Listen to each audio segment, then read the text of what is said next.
Extremers love story চ্যানেলে আপনাদের সবাইকে স্বাগতম। নিত্য নতুন লাভ স্টোরি ও শিক্ষামূলক গল্প শুনতে চ্যানেলটি সাবস্ক্রাইব করে বেল বাটনটি ক্লিক করে আমাদের পাশে থাকবেন। ধন্যবাদ।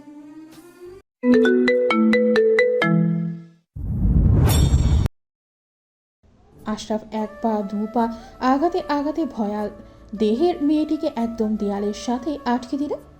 ভস্ম করা চোখ দিয়ে আটকে দিল কাজল কালো নয়ন দুটো। আমি কখন বলেছি এসব? এসব তো আপনি বলছেন। তুমি মুখ সরিয়ে নিয়ে তো এটাই প্রমাণ করেছ আমার স্পর্শে তোমার অস্বস্তি হয়।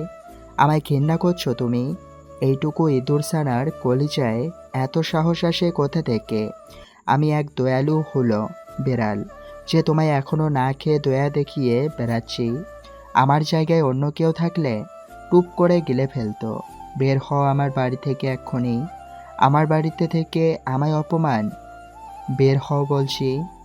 নাকে নাক ঠেকে যাচ্ছে উষ্ণ নিঃশ্বাসের উত্তপ্ত স্বল্প দূরত্বের দুই মুখশ্রীর মধ্যখানে। মৃন্ময়ী ছটফটিয়ে উঠল। কোনো রকম পরিস্থিতি থেকে বাঁচার জন্য বলল, আপনি ভুল বুঝছেন, আমি সেরকম কিছু বুঝাইনি। খ্যাপা সার ফোঁস নিঃশ্বাস সেরে বলল, তার মানে কি বোঝাতে চাইছো? আমার স্পর্শে তোমার অস্বস্তি হয় না, ঘৃণা লাগে না, ভুলে মুখ সরিয়ে নিয়েছো? মৃন্ময়ী যেন প্রাণ ফিরে পেলেও খ্যাপাসারের মাথায় একটুকু তো তার কথা ঢুকেছে। সে ঘন ঘন ইতিবাচক মাথা নেড়ে সায় জানানো। আশরাফ সন্দিগ্ধ গলায় বলল, সত্যি বলছো? আমার সাথে মিথ্যে বললে কিন্তু একদম গিলে খাবো পানি ছাড়া। শাসিয়ে বলল আশরাফ। মৃন্ময়ী ফের ঘন ঘন মাথা নাড়ল। আশরাফ ধমকে উঠল, মুখ নেই, মুখে বলতে পারো না? সত্যি বলছি। কি বলছো? ওই যে ওগুলো হয় না। কি হয় না? মৃন্ময়ী হাল ছেড়ে লজ্জা জলাঞ্জলি দিয়ে বলল, আপনার স্পর্শে অস্বস্তি হয় না। ঠিক আছে, তাহলে চুমু খাও। মৃন্ময়ী ভরকে গেল আশরাফের এমন কথায়। হতবুদ্ধি হয়ে তাকিয়ে রইল। আশরাফ এবার উচ্চ স্বরে বলল, কি হলো? দিচ্ছ না কেন? তুমি যে সত্য বলছো তার প্রমাণ দাও। লাজে জর্জরিত দেহটা নুইয়ে পড়তে চাইল মৃন্ময়ী। তবু এই সারের থেকে ছাড়া পেতে হবে। চোখ বুঝে কোনো রকমের ঠোঁট ছুঁয়ে দিল আশরাফের গানে। ন্যানো সেকেন্ডও হয়তো তার স্থায়িত্বকাল ছিল না। এবার সে আশরাফের বাঁধন থেকে বের হতে চাইল, পারল না। ভেবেছিল চুমু দিয়ে সে পার পেয়ে যাবে, কিন্তু সে আন্দাজেই করেছে পারছে না তার সামনের ব্যক্তি ঠিক কতটা তেরা। এটা কি ছিল? তুমি গালে চুমু দিয়েছো কেন? এতক্ষণ তো আলোচনা হয়েছে ঠোঁট নিয়ে, তবে তুমি এখানে কেন দিলে? আর এটাকে চুমু বলে? এটাকে তো বলে চর্মঘর্ষণ বলে। ইঁদুরছানা, তুমি মিথ্যে বলেছ আমার সাথে। আমায় আবারও অপমান করেছ।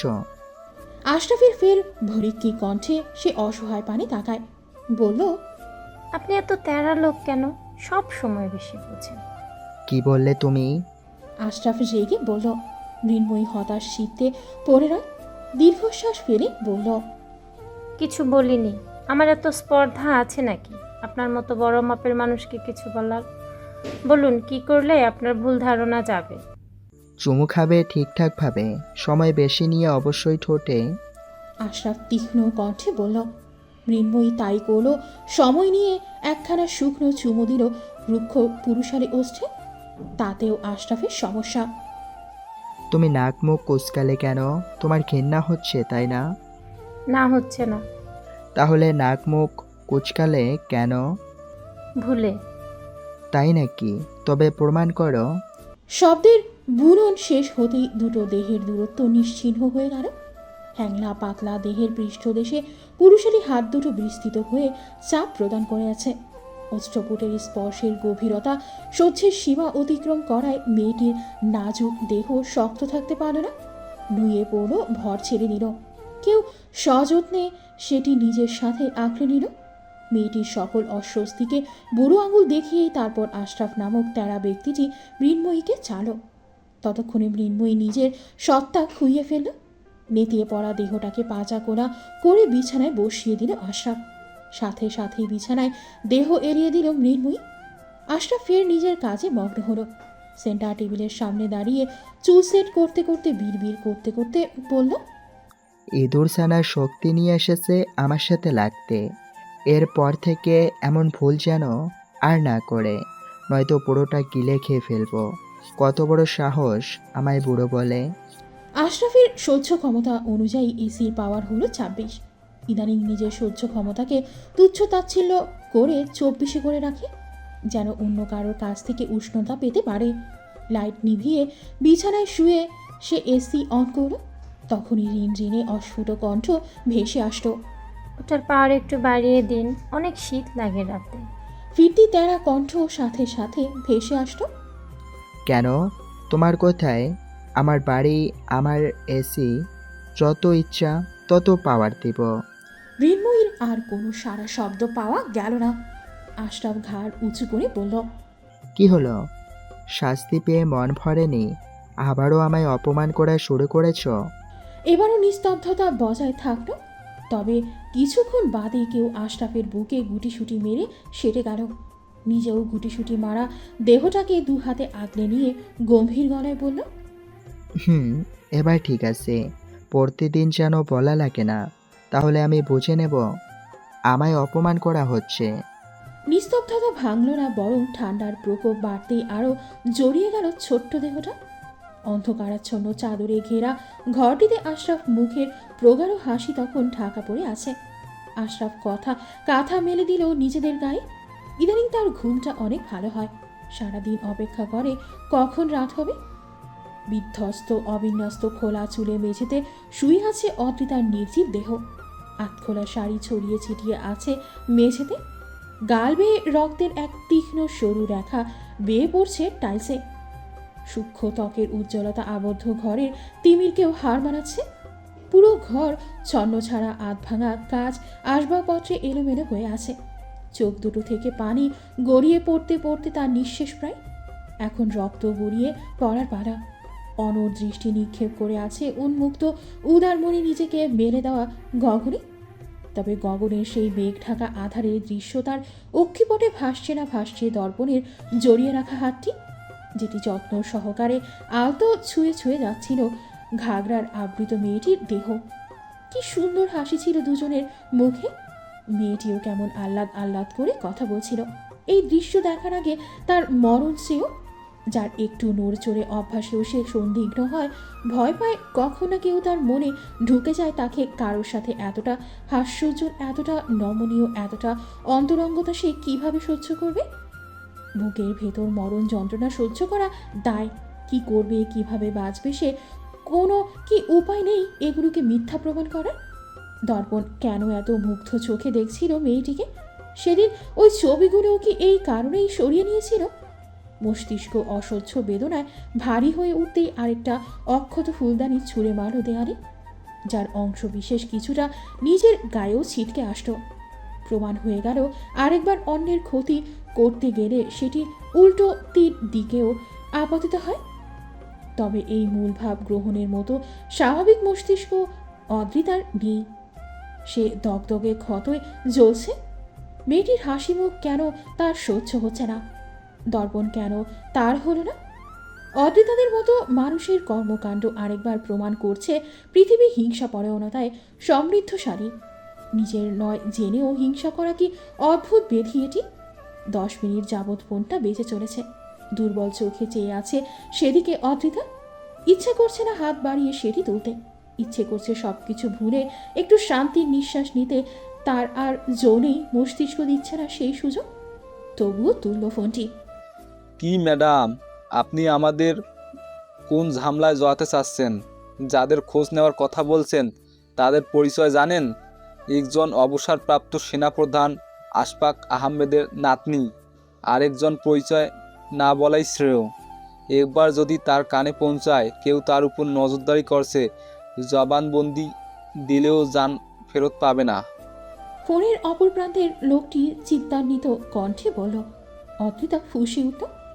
তোদের খবর দিতে বলেছি, খবর দিবি। তাদের গুণগান গাইতে বলেছি তোকে। আমি নিজে কোন পদে আছি তা তুই জানিস না। যা বলছি তা করতে পারলে কর, নয়তো ফোন দিবি না। ম্যাডাম, মুখ খারাপ আমরা করতে পারি, কিন্তু সামর্থ্য সহ্য ক্ষমতা বুঝে। আপনার সামর্থ্য নেই তা শোনার, তাই যা বলছি শুনেন। আমাদের দ্বারা সব খোঁজ খবর নেওয়া সম্ভব না, তাই যতটুকু জোগাড় করতে পারছি তাতেই হয়তো আপনার মনের আশঙ্কা দূর হবে। মেজর দর্পণকে এ যাবৎকাল মোট 7-8 দিন একসাথে বাসে চড়ে দেখা গিয়েছে, সেন্ট্রাল হসপিটাল মোড়ে বাস স্টপ থেকে। আশা করি বুঝতে পারছেন তাদের মধ্যে কোনো কানেকশন আছে কি না। রাখছি, এই বিষয়ে আমি আর কোনো হেল্প আপনাকে করতে পারবো না। পেট বাঁচানোর জন্য কাজ করি, সেখানে জান দিয়ে হাত ধুয়ে বসতে হবে এমন কোনো রিস্কে যাই না। বলেই অপর প্রান্তে থেকে লাইন ডিসকানেক্ট হয়ে গেল।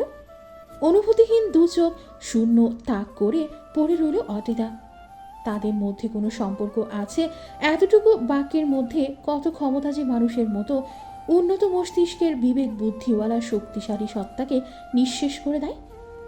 বালিশে মুখ ডুবিয়ে আছে সিয়াসা, তন্মধ্যে চোখ দুটো বের করে তাকিয়ে আছে ফোনের স্ক্রিনে, যেখানে এক যুবক তার দিকে নিরলস ক্লান্তিহীন চোখে তাকে দেখে চলেছে। এত কি দেখছেন? জানি না, যতই দেখি মনে হয় নতুন কিছু খুঁজে পাই। দর্পণের কাব্যিক কথায় সিয়াসা খিলখিলিয়ে হেসে উঠল। কিছু বলার জন্য উদ্যত হলেই দর্পণ তাকে চুপ করিয়ে দেয়। স্টপ শিয়া, এখন বলবে না আমি কবিদের মতো কথা বলছি? It's true major. কাল ছুটি নাও আধবেলা। কেন? ওয়াইফিকে ছাড়া নতুন ঘরে পা রাখা ঘোরতর অপরাধ। লাজে আরক্ত মুখটির সাথে সাথে বালিশে মুখ ডুবিয়ে লুকিয়ে ফেলল সিয়াসা। দর্পণ মৃদু হেসে বলল, এইটুকুতে লজ্জা পেয়ে গেলে? আরো কত কিছু ভেবে রেখেছি, তা বললে তো তোমায় খুঁজে পাওয়া যাবে না। এত বড় চিন্তার বিষয়। আমার তো তোমার লজ্জা ভাঙাতে প্রচুর কসরত করতে হবে, এক রাতে হবে না শিয়া। কথাটা শেষ হওয়ার সময়সীমা অতিক্রম করার স্ক্রিনের মুখটি উবে গেল। ফোনের লাইন ডিসকানেক্ট হয়ে গিয়েছে। দর্পণ হো হো করে হেসে উঠল। হাসতে হাসতে নিজেও ঘুমানোর প্রস্তুতি নিল। আগামীকাল গৃহপ্রবেশ, অনেক কাজ, অফিস থেকে একদিন ছুটি নিয়েছে। রাতে কলিগদের সাথে একটু আনন্দ বেটে নেবে নতুন ঘরে প্রবেশের জন্য। কলিগরা একসাথে থাকলে একটু একটু হার্ড ড্রিঙ্কসের আড্ডা হবে, এটাই সেখানকার আনন্দের মূল হয়। ফোনে মেসেজের টুংটাং শব্দ হতেই সে আবারও ফোন অন করল। গোটা গোটা অক্ষরে তাকে সম্বোধন করেছে লাজুক রমণীটি। দুষ্টু মেজর। মৃদু হেসে উঠল দর্পণ সিয়াসার মেসেজে। সকাল 9টা। আশফাক আহমেদ ও সাইফ জরুরি কাজে অফিসে ছুটেছে সকাল সকাল। আশরাফের সেখানে কোনো কাজ না থাকায় সে ঘরে বসে ইঁদুর শিকার করছে। পুরো ঘরে হাঁটছির সুযোগ পেলেই খপ করে ধরে নেবে শিকারি। কামিজের ওড়নাটা একবার গলায় ঝোলাচ্ছে তো কাঁধে রাখছে, তো আরেকবার ছুঁড়ে ফেলেই দিচ্ছে সিয়াসা। কোনোভাবেই তার মনের মতো হচ্ছে না। মিনি বিরক্ত হয়ে গেল। গতকাল দর্পণের সাথে তাকে পরিচয় করিয়ে দিয়েছে, এটাও জানে আজ দর্পণ নতুন ঘরে শিফট হবে, তাই তার আফার এত আড়ম্বরতা। অনেক ভেবে চিনতে মৃন্ময়ীর কথা অনুযায়ী ওড়নাটা কাঁধের একপাশে ভাঁজ করে পড়ল সিয়াসা। খোলা চুলে স্বস্তি না পাওয়ায় সব সময়কার মতো ঢিলে ঢালা হাত খোপা, কানে একটা ঝুমকো, শ্বাস বলতে এতটুকুই। মৃন্ময়ী মৃদু হেসে মনির উৎফুল্লতা দেখছে। সেও জানে দর্পণের কথা। সিয়াসার ভেতর লুকোচুরি বিষয়টা নেই। দর্পণের সময় হলে বাবাকেও বলবে। রেডি হয়ে বের হতে নিলে কানে আসে আশরাফের ব্যঙ্গাত্মক কমপ্লিমেন্ট। শিয়া, তোকে আজ একদম আমার ভাগ্নি ভাগ্নি লাগছে। সিয়াসা ভ্রু কুচকে প্রশ্নবিদ্ধ চোখে তাকায়। এর আগে কিরকম লাগতো? আগে কেমন লাগতো? ভাগ্নে ভাগ্নে। ছোট্ট একটি শব্দ, অথচ সিয়াসার মাথায় আগুন ধরিয়ে দিল। অগ্নি দৃষ্টি নিক্ষেপ করে আছে সে আশরাফের দিকে। আশরাফ গা দুলিয়ে হাসল। তন্মধ্যেই মৃন্ময়ী হেঁটে আসলো বসার ঘরে। অমনি খপ করে শিকারী দৃষ্টির কবলে পড়ে। আশরাফ জুলজুল করে তাকিয়ে আছে তার দিকে। সিয়া রাগী কণ্ঠে বলল, বয়সের সাথে সাথে তোমার মাথা আর চোখ বুড়ো হয়ে গেছে, তাই উল্টাপাল্টা বকছো। কিছু ঠিকঠাকভাবে দেখতে পারো না, নয়তো এমন সুন্দর মিষ্টি একটা বউকে কেউ ধমকায়? শোনো মামু, আর যদি শুনেছি তুমি মৃন্ময়ীকে ধমকেছো বা রাগ দেখিয়েছো, তবে তোমায় আমি দেখে নেব। দেখো, আধ বুড়ো বয়সে বউ পেয়ে কদর করছো না?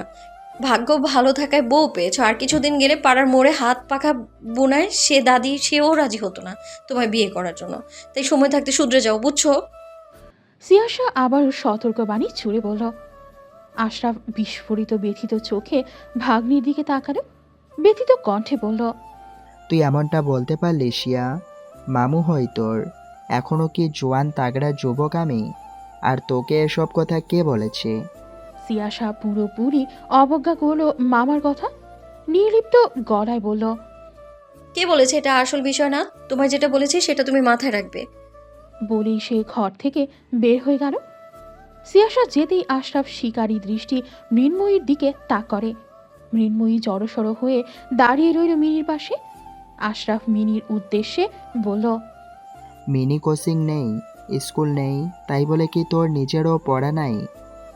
আর 10 দিন বাকি পরীক্ষার, তুই এখানে বসে সাংসারিক আলাপ আলোচনা শিখছিস? মার খাওয়ার ইচ্ছে হয়েছে নাকি? এবার যদি আমাদের কাউকে স্কুলে ডেকেছে যে তুই ফেল করেছিস, সেই দিন দেখিস হাটে হাড়ি ভাঙবো না, তোর মাথায় ভাঙবো। মিনির চোখে মুখে তখন খানিক বিস্ময়। সে কবে ফেল করেছিল, আর কবেই বা কাউকে স্কুলে অভিযোগ শুনতে যেতে হয়েছে? কবে গেছিলেন স্কুলে অভিযোগ শুনতে? প্রত্যেকবার তো পুরস্কার আনতেই গেছিলেন। ফার্স্টই আমি, আর সব শুনাম বইরা স্যারেরা আপনা কোথায়। বেশি কথা শিখে গিয়েছিস তাই না? থমকের উপর রাখি দেখেই তো প্রত্যেকবার ফার্স্ট হও। তো সুনাম আমাদের দেবে নাকি তোকে দেবে? আর মুখের ভাষায় এই কি অবস্থা? তুই সর আমার সামনে থেকে মিনি, নয়তো আজ খাবি দুটো। আফারে কই তৈব, আপনি খালি সবাইরে ধম দেন। তুই এখনো দাঁড়িয়ে আছিস? বলেই আশরাফ আশেপাশে চোখ বোলাতে লাগলো।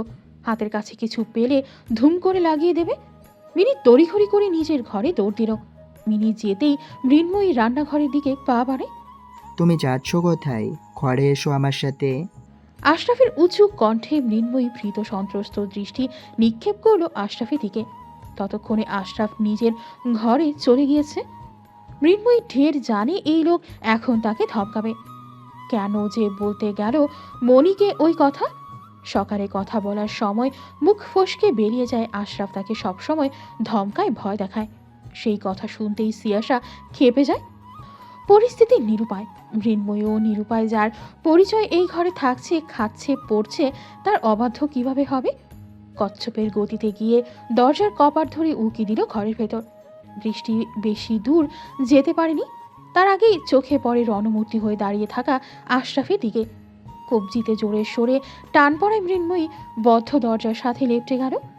এক হাতে সিটকিনি তুলে দিয়ে আরেক হাতে আটকে রেখেছে মৃন্ময়ীকে। খেয়ে ফেলা দৃষ্টি তাক করে গনগনে গলায় বলল, আমি তোমায় ধমকাই, রাগ দেখাই, এইসব বলেছ শিয়ার কাছে? চোখ মুখ কুচকে থাকা মৃন্ময়ী দুম করে নিঃশ্বাস ফেলল। এই সার গুরু সকাল সকাল আবার খেপেছে। তারও উচিত হয়নি নিজেদের মধ্যকার কথা অন্য কাউকে বলা। সাফাইয়ের কণ্ঠে বলল, ভুলে মুখ ফসকে বেরিয়ে গিয়েছে, ইচ্ছে করে বলিনি। ইঁদুর সানা, তুমি মিথ্যে বলবে আর আমি বিশ্বাস করে নেব? বাহু চেপে আরো তীব্রতর হতেই মৃন্ময়ী অসহায় হয়ে পড়ল। আমি সত্যি বলছি, বিশ্বাস করুন, ইচ্ছে করে বলিনি, কথা তালের ডালে বলে ফেলেছি, আর এমন কখনো করব না। সত্যি বলছো? ইচ্ছে করে বলনি? Blah blah my foot. তোমার মনে এগুলো ছিল, তাই তো মুখ ফুসকে বেরিয়ে গিয়েছে। মৃন্ময়ী এবার মুখ লোকানোর চেষ্টা করলো। এটা সত্যি তার মনে তো আশরাফকে নিয়ে এই ধারণাই ছিল, তাই তো সুযোগ পেতেই পেট থেকে বেরিয়ে গিয়েছে। মৃন্ময়ীর কাঁচুমাচু মুখ দেখে আশরাফ আরও রেগে গেল, বলল, ল্যাংটি ইঁদুর সানা, তুমি আবারও আমায় অপমান করেছ। আমাকে তোমার পছন্দ না, তাই না? আমার সাথে থাকতে তোমার অস্বস্তি হয়? আমি রাখি, সারাদিন ধমকাই তোমায়। চলো তাহলে বাপের বাড়ি দিয়ে আসি। না না, নিজে বেরিয়ে যাও, যাও বলছি। এবার আর কোনো ছাড় নেই তোমার। অনেক ছাড় দিয়েছি। হয় শাস্তি মাথা পেতে নেবে, নয়তো বাড়ি থেকে বের হবে এক্ষুনি। মৃন্ময়ীর মুখ থমথমে হয়ে গেল। তারা দরিদ্র বলে কি তাদের কোনো আত্মসম্মান বোধ নেই? চলে যাবে, থাকবে না সে এখানে? থমথমে মুখে বলল, সেটাই বরং ভালো হবে। আমি চলে যাচ্ছি, তাহলে আপনি শান্তিতে থাকতে পারবেন। বলেই আশরাফের বাঁধন থেকে বেরিয়ে আসার চেষ্টা করলো। আচমকা মৃন্ময়ীর গম্ভীর গলায় আশরাফ খানিক অবাক হলো, থতমত খেয়ে গেল, তবুও প্রকাশ না করে উল্টো খেকিয়ে উঠল। কি বললে? পেরিয়ে যাবে মানে? ও, তুমি তো এটাই চাইছিলে, যেন আমি তোমায় বের করে দেই, তাই না? আমার মতো বুড়োর সাথে সংসার করতে তো তোমার লজ্জা লাগে, ঘৃণা লাগে, তাই সকলের কাছে আমায় কালপ্রিট বানিয়ে নিজে মুক্তি নিতে চাচ্ছ? কত বড় দুঃসাহস তোমার! মৃন্ময়ী অবাক পানি দেখছে আশরাফকে। লোকটা কত ধরনের ধানে চালে কথা বলতে পারে। সে কিছু বলছে আর লোকটা কি অর্থ বের করলো। মৃন্ময়ীর নীরবতায় আশরাফ আবারও মুখ খুলল। তোমায় তো এত সহজে আমি মুক্তি দেব না, যতদিন পর্যন্ত না আমি উচিত শাস্তি দিতে পারছি তোমায়, ততদিন তো নাই আমাকে অপমান করে পার পেয়ে যাবে। মৃন্ময়ী তখন হাল ছেড়ে দিয়েছে, হতাশ কণ্ঠে বলল, ঠিক আছে, কি শাস্তি দেবেন দিন। মারবেন, থাপ্পড় দিবেন দিন। আমি হলো বেড়াল, এই নেংটি ইঁদুরের থেকে পরামর্শ নিয়ে শাস্তি দেব? হা, এত খারাপ দিন আমার আসেনি। আমি তো এর থেকেও কঠিন থেকে কঠিনতম শাস্তি দিতে জানি। ভুল হয়েছে। আমার এই যোগ্যতা আছে নাকি আপনাকে পরামর্শ দেব? আপনি দিন, কি কঠিন শাস্তি দিবেন দিন। চুমু খাবে? আমার কাছে আসায় তোমার অস্বস্তি হয় না? তোমার কাছে সবচেয়ে অপছন্দনীয় কাজটাই এখন তোমাকে করতে হবে। কাম ফার্স্ট, গো অ্যাহেড, নয়তো খেয়ে ফেলবো তোমায়। আমার বাড়িতে থেকে আমার ছোট করা, আমার নামে অপপ্রচার করা, তাড়াতাড়ি। আশরাফের তাড়া দেখিয়ে বলল। মৃন্ময়ী হতবাক হয়ে এদিক ওদিক দৃষ্টি ঘোরাচ্ছে। কি করবে, এই সারের থেকে ছাড়া কিভাবে পাবে? মিনমিন করে আশরাফের দিকে তাকালে সে একইভাবে তাকিয়ে আছে। শাড়ির আঁচলটা পেঁচাতে পেঁচাতে চোখ বন্ধ করে আশরাফের কাছে মুখ এগিয়ে নিল, কিন্তু আশরাফ যেন তার সকল লাশ লজ্জা জলাঞ্জলি দেওয়ার পণ করে নিয়েছে। কাছে আসতে দিল না, এক হাত দিয়ে কাঁধ ঠেলে দিল। হঠাৎ থামিয়ে দেওয়ার লজ্জায় লাল হওয়া মুখ নিয়ে মৃন্ময়ী গুটিয়ে গেল। এই লোক সবসময় এমন করে কেন? আশরাফ থমথমে মুখে বলল, তোমায় আমি কি শিখিয়েছিলাম গতকাল? কি শিখিয়েছেন? বাহ, এর মধ্যেই ভুলে গিয়েছ? আমি কি মনে করিয়ে দেব প্র্যাকটিক্যালি চুমু কিভাবে খায়? মৃন্ময়ীর চোখ বড় বড় হয়ে গেল আশরাফের কথায়। গত রাতের বেহাল দশা মনে পড়তেই সে কুঁকড়ে গেল। টলমলের চোখে আশরাফের দিকে তাকিয়ে অসহায় কণ্ঠে বলল, আমি আর এই ধরনের ভুল করব না। এখন ছেড়ে দিন, মনের আসতে দেরি হবে, রান্না করতে হবে, আমার দেরি হয়ে যাচ্ছে। তোমায় আমি আটকে রেখেছি কখন? ঠিকঠাকভাবে চুমু দাও আর চলে যাও। মৃন্ময়ী নিরুপায় এগিয়ে গেল আশরাফের দিকে। গুটিয়ে যাওয়া দেহে আলতো স্পর্শে যেন ভেঙে আসতো হ্যাংলা পাতলা দেহটি। তৎক্ষণাৎ সরে আসতো।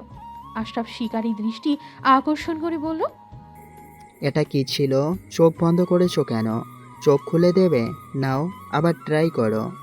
এখন যেতে দিন দয়া করে। আমি তো দিয়েছি যা বলেছেন। আমি যেভাবে বলেছি সেভাবে দাওনি। সেভাবে দাও, তারপর চলে যাও। কিভাবে দেব? চোখ বন্ধ করতে পারবে না, শরীর কাঁপতে পারবে না, এক হাত দূরে বসে দিতে পারবে না, আমার গলা জড়িয়ে ধরে দিতে হবে। আশরাফের এমন অদ্ভুত বর্ণনায় মৃন্ময়ী কপট রেগে উঠল, বলল, আমি কি আপনার মতো অনুভূতিহীন? তুমি মেয়ে, অন্ধ, তাই তো চোখে কিছু দেখো না। এত দেখার প্রয়োজনও নেই। তোমায় যেটা বলেছি সেটা করো, নয়তো আজ আর রান্না করা লাগবে না। ইস, এমন করছেন কেন? যেমনই হয় না কেন তাতে তোমার কি? তোমায় যেটা করতে বলেছি সেটা তাড়াতাড়ি করো, আর এরপর থেকে আমার বিরুদ্ধে লাগতে আসার আগে 100 বার ভাববে। হ্যাংলা পাতলা মৃন্ময়ী বরাবরই অসহায় হয়ে পড়ে আশরাফের সামনে। লোকটা চরম ঘাটতেরা, তার সাথে বেড়ে ওঠা ওই একরত্তি শরীরের মেয়েটির পক্ষে সম্ভব নয়। পরবর্তী মুহূর্তটা ছিল একটু অন্যরকম, একটু ভালোবাসাময়। জোর করে হোক কিংবা বোকা বানিয়ে বউকে কাছে আনলেও তাতে থাকে কোনো হিংস্রতা, রূঢ়তা, আর না অযত্ন থাকে অপ্রকাশিত ভালোবাসা, যত্ন। দু হাতে গলা আঁকড়ে ধরা কম্পিত চিত্তের রমণীটিকে যত্ন সহকারে নিজের সাথে জড়িয়ে নিল আশরাফ। বউকে নিজের হাতে সব শিখিয়ে পড়িয়ে নিজের মতো করে গড়ে তুলছে চতুর আশরাফ। তা ধরতে পারল না অবুঝ বোকাশোকা মৃন্ময়ী। সকল অস্বস্তি, ইতস্ততা, ভয়, জড়তা সে অচিরেই স্বামী নামক মানুষটা লুটে নিচ্ছে, যার তার টের পেল না মৃন্ময়ী। সেই প্রথম দিনকার অস্বস্তি, অচেনা অজানা এক অনুভূতি যে কখন আর দেখা যায় না বোকাশোকা মেয়েটার মধ্যে, তার খোঁজ মেয়েটি নিজেও পেল না। ঘন নিঃশ্বাসে সম্প্রসারণ প্রসারণে যখন মেয়েটি প্রায় ভরশূন্য আশরাফ সন্তর্পণে ছোট্ট মাথাটা বুকে চেপে ধরল, অস্বস্তিকর বিরক্তির লোকটির বুকেই নিজের সকল বিরক্তি অস্বস্তিকে স্বস্তিতে পরিণত করে নিজেকে ধাতস্থ করল মৃন্ময়ী। ওষ্ঠদয় টকটকে লাল হয়ে আছে। ফের নয়নে নয়নে মিলনের সাহস হলো না কোনো রকমে ছুটে পালানোর প্রয়াসে ছুটে চলল উল্টো দিকে। ছোট্ট হাতের কবজি তখনও আশরাফের হাতের মুঠোয়। কোনো রকম মিনমিন করে বলল, এখন যেতে দিন। হ্যাঁ যাবে, তার আগে আরেকটা কাজ বাকি আছে। বলেই একটানে আবার বুকের মাঝে নিয়ে আসলো। দু আঙুল দিয়ে থুতনি ছুঁয়ে সিক্ত লালচে ওষ্ঠে আবারও আলতো করে ঠোঁট ছুঁয়ে দিল। কেঁপে উঠল মৃন্ময়ী। সাথে সাথেই বাঁধন থেকে ছাড়া পেল। গম্ভীর গলায় আশরাফ বলল, একটু আগের ওটা শাস্তি ছিল, এটা আদর ছিল। চিয়া আসলে তাকে বলবে আমি তোমায় আদর করে দিয়েছি। যদি এটাই না বলেছ তবে আজ সারা রাত শাস্তির জন্য নিজেকে প্রস্তুত রাখবে। আমি ধমকাই, এটা যখন বলতে পেরেছ আমি আদর করেছি এটাও নিশ্চয় বলতে পারবে। না পারলে তোমার খবর আছে, আমার ভাগ্নের বিরাগভাজন হবে, এটা আমি মোটেই সহ্য করব না। বলেই সে গটগট পায়ে বারান্দায় চলে গেল। মৃন্ময়ী হতবুদ্ধি হয়ে দাঁড়িয়ে রইল। সে কিভাবে বলবে মণিকে এই কথা? আর যদি না বলে তাহলে এই খ্যাপা সার তাকে সারা রাত কি শাস্তি দেবে? অসহ্য যন্ত্রণা এই কার পাল্লায় সে পড়ল। মস্তিষ্কে হাজার খানেক দুশ্চিন্তা নিয়ে ছুটল রান্নাঘরের দিকে। মিনির পরীক্ষা, মনির আসতে দেরি হলে তার একা হাতে সব করতে হবে। এসব কিছুতে সে অভ্যস্ত, বাড়িতে সে সবসময় রান্না করত। আশরাফ মিটিমিটি হাসছে আর ল্যাপটপে কাজ করছে, সাথে হোয়াটসঅ্যাপে বন্ধুদের সাথে চ্যাট করছে। সকলে একে অপরের জীবন নিয়ে মজা করছে, অভিজ্ঞতা কালেক্ট করছে। সেখানে একজন বন্ধু লিখেছে, কেমন মেয়ে বিয়ে করলে জীবন সুখের আনন্দময় হবে। বন্ধুর কথায় হাসতে হাসতে লিখল, বোকা মেয়ে। গেটের সামনে বুকে হাত গুজে শটান হয়ে দাঁড়িয়ে আছে দর্পণ। এখন পর্যন্ত ঢোকেনি ঘরে। হেল্পাররা প্রয়োজনীয় সকল কিছু সেট করে দিয়ে গিয়েছে। এখন শুধু ঘরের উজ্জ্বলতা বৃদ্ধি করতে তার পরিবারের অপেক্ষা। ইট বালির এই দালানগুলো তখনই শুভভিত হয়ে ওঠে, আড়ম্বরপূর্ণ হয়ে ওঠে। দালান থেকে ঘরে পরিণত হয়ে ওঠে যখন সেটি একটি পরিবারের গৃহবধূর হাতের যত্ন পায়। একটু যত্ন পেলে বাড়ির আঙিনার শুকনো মরমরে তুলসী গাছটাও যেমন সতেজ প্রাণোচ্ছল হয়ে ওঠে, তেমনি দালানগুলো গৃহকর্ত্রীর আহ্লাদে আটখানা হয়ে নিজেকে সাজিয়ে তোলে আনন্দে উল্লাসের সহিত। দর্পণ চায় তার ঘরটাও সেজে উঠুক তার নিজস্ব পরিবারের যত্নে। সেটা তার সিয়া ছাড়া আর কেউ পারবে না। সিয়াশাকে আসতে দেখেই দর্পণের মুখশ্রী উজ্জ্বল হয়ে উঠল। হাত বাড়িয়ে মুঠোয় পুড়ে নিল মেয়েটির হাত। সিয়াশা মুচকি হেসে নিজেও তার হাতটি শক্ত করে ধরে নেয়। সিয়াশা প্রহ্লব দেখে চলেছে দর্পণকে। পৃথিবীতে এক একজন এক এক শূন্যতা, অপরিপূর্ণতায় ভোগে। তবে পরিবারহীন বেঁচে থাকা এই অপরিপূর্ণতা, শূন্যতা, যন্ত্রণা হয়তো কোনো কিছুর বিনিময়ে উপশম করা সম্ভব নয়। তবে দর্পণ নামক কাঠখোট্টা মানুষটা তার মধ্যে কেন পরিপূর্ণতা খুঁজে পেল? সে কি পারবে দর্পণের এই শূন্যতা পূরণ করতে? দর্পণ কতটা উৎসাহী, আনন্দিত হয়ে আছে সেটা শব্দে প্রকাশ না পেলেও চোখে মুখে স্পষ্ট। সে মৃদু হেসে শক্ত করে আঁকড়ে ধরল দর্পণের হাতটা, বলল, পাপার সাথে কথা বলুন। কোন বিষয়? সিঁড়ি দিয়ে উঠতে উঠতে জিজ্ঞাসা করল দর্পণ। দৃষ্টি মেয়েটির মুখাবয়বে হেসে খেলে বেড়াচ্ছে। আমাদের বিষয়ে। দর্পণ কৃত্রিম হাসল। এই হাসি ছিল না প্রাণোচ্ছল, জীবন্ত। সিয়াশার চোখ এড়ালো না, বরং খানিক দৃষ্টিকটু ঠেকল তার কাছে। সে যতবারই দর্পণকে এই কথা বলেছে দর্পণ এড়িয়ে গিয়েছে। তবে কি দর্পণের মধ্যে কোনো দ্বিচারিতা রয়েছে? নিজের ভাবনায় নিজেই বিরক্ত হলো সিয়াসা। সব কিছুর হয়তো সঠিক সময় রয়েছে, দর্পণের সঠিক সময় হয়তো এখন নয়, তাই সে এই বিষয়ে এখনো কথা বলতে চাচ্ছে না। নিজের মতো করে নিজেকে নিঃসংশয় করে সিয়াসা আবার হাসি খুশি হয়ে উঠল। তার স্বভাবের সাথে এটাই মানানসই, নিজেও হাসবে, অন্যকেও হাসাবে। সকলের ভালো থাকা দেখার দায়িত্ব তার। সে যে গিন্নি, চৌধুরী নিবাস এবং সিয়ারপন দুটো বাড়ির গিন্নি। সে দুটো পরিবারের সুখ শান্তি আনন্দ বহাল রাখার গুরু দায়িত্ব তার উপর হস্তান্তর করা হয়েছে। সে দক্ষ হাতে সামনে নেবে। কাঁচা ফুলের গন্ধে মোমো করছে বাড়িটা। দর্পণ মৃদু হেসে সিয়ার হাত ধরে একসাথে তাদের ঘরে ঢুকেছে। সিয়াসা সবকিছু খুঁটে খুঁটে দেখছে, যত প্রকারের শখ শৌখিনতা রয়েছে তা যেন এই ঘরটিতে খুঁজে পাওয়া যাবে। ছোট ছোট আকর্ষণীয় জিনিস দিয়ে ঘরটি সাজানো। বারান্দাগুলোতে চেয়ে আছে রং বেরঙের ফুল সুশোভিত গাছে। দর্পণ সাজিয়ে রাখা ফুলের তোড়াটা সিয়াসার হাতে দিয়ে মোহগ্রস্ত কণ্ঠে বলল, শিয়া, আমি কখনো আশা করিনি আমার নিজের একটা ঘর হবে, নিজের একটা পরিবার হবে। তবে যখন থেকে তুমি আমার জীবনে এসেছো, এই অযাচিত আশারা আমার মধ্যে স্বপ্ন বুনতে শুরু করে। সেই বুনন এতটাই শক্তিশালী ছিল যে আমি নিজেকে আটকে রাখতে পারিনি। তোমার দিক থেকে পজিটিভ হিন্টস না পেয়েও আমি এটা কিনি, কিন্তু সৃষ্টিকর্তা বোধ হয় আমার উপর একটু সহায় হয়, না হলে অনেকটা সহায় হয়। একসাথে আমার পরিবার দিয়েছে, নিজের ঘর দিয়েছে। এখন আর আমি পরগাছা নই, আমারও একটা পরিবার রয়েছে, আমার একটা তুমি রয়েছো, নিজস্ব একটা ঘর রয়েছে। তবে দোতলাটা তখনই ঘরে পরিণত হবে যখন তোমার ছোঁয়া যত্ন পাবে। তুমি খুশি তো শিয়া? সিয়ার প্রহ্লব দৃষ্টিচ্যুত হয় দর্পণের প্রশ্নে। মলিনতায় চেয়ে আছে তার মুখশ্রী। মলিন হাসল সে। দর্পণের প্রশ্ন উপেক্ষা করে জিজ্ঞাসা করল, চা খাবেন মেজর? আজকে রান্নাটা কিন্তু আমিই করব। দর্পণ কপাল কুঁচকে প্রশ্নবিদ্ধ চোখে তাকায়। সিয়াসা তার দিকে খেয়াল নেই। সে ওড়নাটা গলায় জড়িয়ে রান্নাঘরের দিকে হাঁটা ধরল। দর্পণও পিছু পিছু গেল। সিয়াসা চুলোতে প্যান বসিয়ে পানি ঢেলে দিল। দর্পণ চুপচাপ তার পাশে একটা টুল টেনে বসল। তখনই সিয়াসার সাবধান বাণী কানে আসে, এটা আমার ঘর, আর ওই টুলে বসা শক্তপোক্ত মানুষটাও আমার। এদের নিয়ে আমি কোনো আপোষে বরদাস্ত করব না। কথায় কথায় পেছনের শূন্যতাগুলো মনে করা মানে আমার ঘরটাকে নির্জীব করে তোলা আর ওনাকে কষ্ট দেয়া। তাই এরপর থেকে আর এইসব কথা যেন মনে না আনে, তাহলে আমার কষ্ট হয়। আর আমার কষ্ট হলে 3 বুড়ো কিন্তু আপনাকে দেখে নেবে, বলে দিলাম।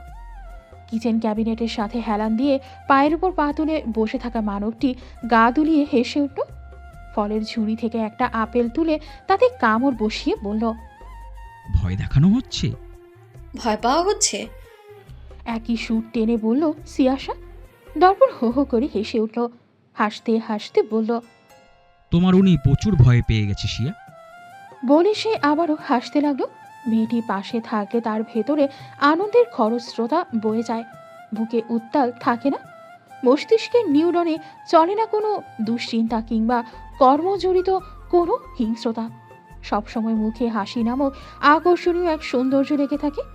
সিয়াসা আর চোখে তাকালে মুগ্ধ হয় পাতলা ওষ্ঠাধরের হাসি দেখে।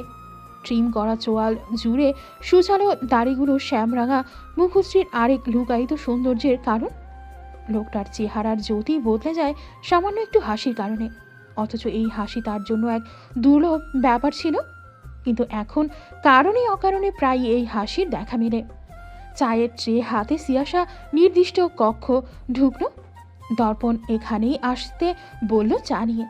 সুন্দর আলিশান বেডরুম একটা। সে অবাক পানে বিছানার হেডবোর্ডের ওপর থাকা কিং সাইজের একটি টাঙানো ছবির দিকে তাকিয়ে রইল।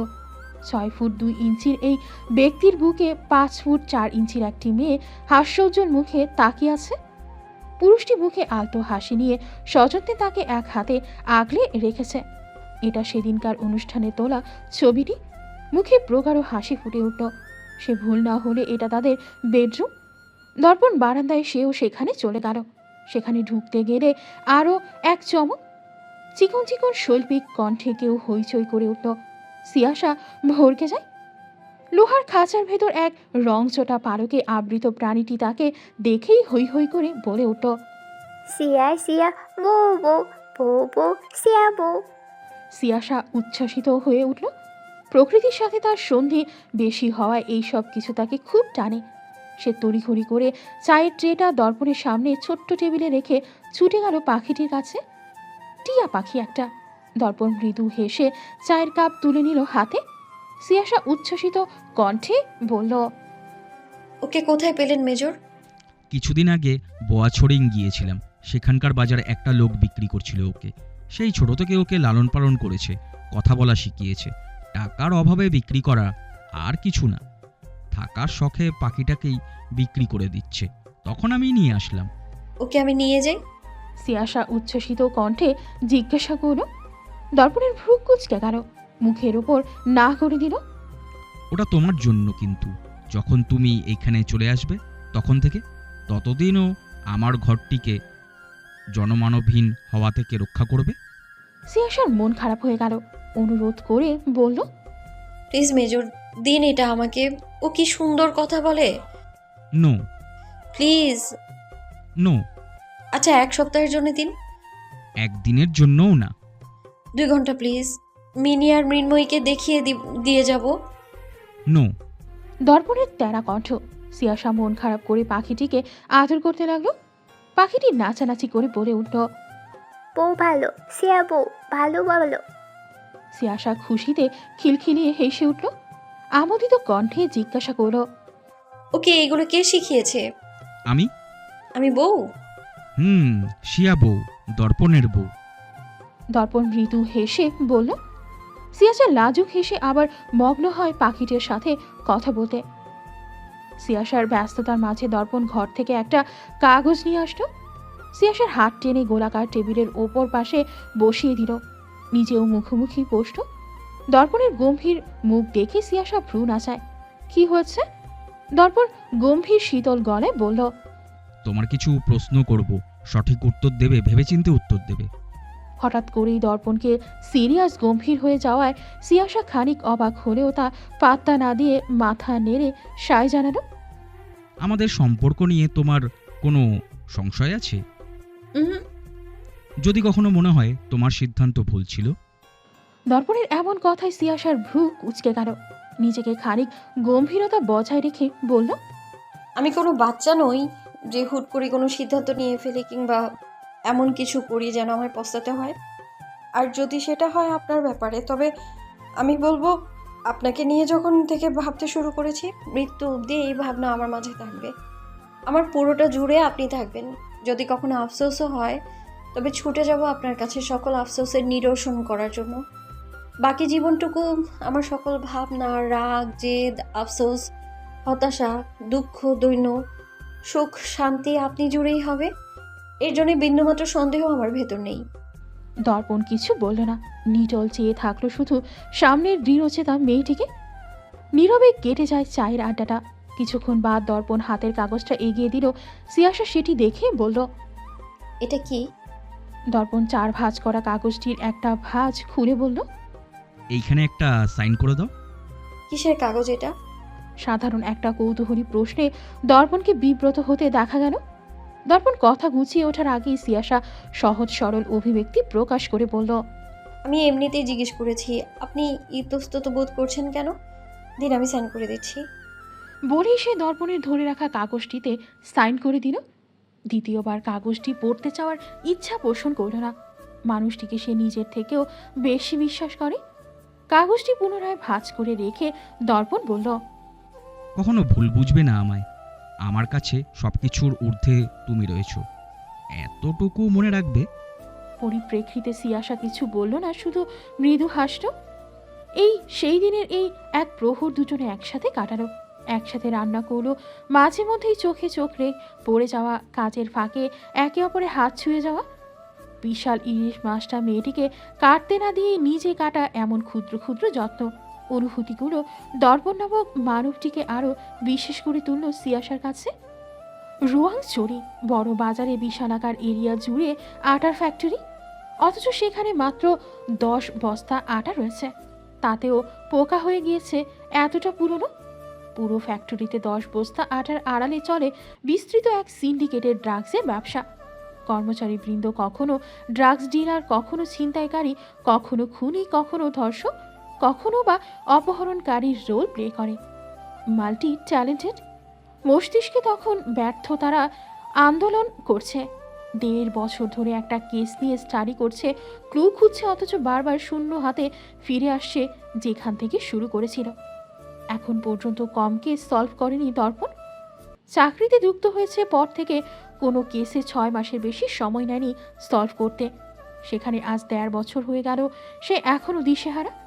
ঘরমাক্ত তেলে বদনে কারাগারের কক্ষে কাঠের চেয়ারে বসে থাকা এক মাঝবয়সী রক্তাক্ত দেহের লোক নিরাপত্তা বাহিনীদের চিরচেনা সেই অসহায় মুখ দেখে ফিচলে হেসে উঠল।